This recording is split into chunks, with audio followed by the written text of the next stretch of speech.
যশোরের শার্শা উপজেলার বেনাপোল পৌরসভার ১ নম্বর ওয়ার্ড সাদিপুর গ্রামে গড়ে উঠেছে ব্যতিক্রমধর্মী একটি নার্সারি, জেবি প্লান্ট। এটি গড়ে তুলেছেন তরুণ উদ্যোক্তা মোহাম্মদ দেলোয়ার হোসেন জনি। তার হাত ধরেই এখানে রোপণ ও পরিচর্যা করা হচ্ছে একটি বিশেষ গাছ, insulin plant.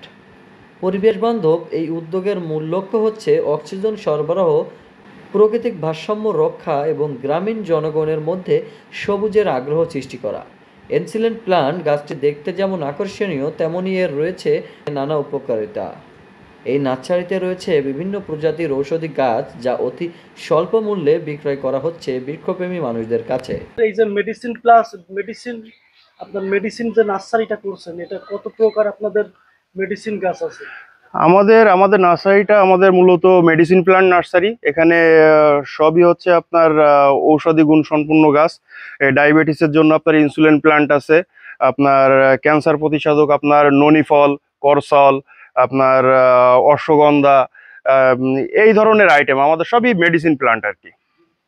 Ginseng, red ginseng আছে। এই যে বিষয়টা বলতে চাচ্ছিলাম, এটা আপনি কিসের চারা নিলেন ভাই হাতে? এটা হচ্ছে আপনার ইনসুলিন প্লান্ট। দেখেন, এই ইনসুলিন প্লান্টের চারাটা দেখতে সেম একই ধরনের একটি চারা আপনার জংলাই হয়, যে চারাটা নিয়ে এখন একটা প্রতারণা চলছে। বিষয় হচ্ছে, এই অরিজিনাল ইনসুলিন প্লান্টের চারা চেনার দুইটা মাত্র উপায় আছে। একটা হচ্ছে এই অরিজিনাল ইনসুলিন প্লান্টের চারার ফুলটা হবে ইয়েলো কালার, প্লাস এর পাতাটা টক স্বাদযুক্ত, খাইতে খুবই সুস্বাদু।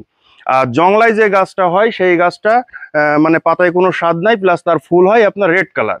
তো আপনারা যেখান থেকে চারা সংগ্রহ করেন, অন্তত একটা পাতা ছিঁড়ে চিবিয়ে খেয়ে দেখবেন, সেটা যদি টক স্বাদযুক্ত হয় মনে করবেন অরিজিনাল ইনসুলিন প্লান্ট।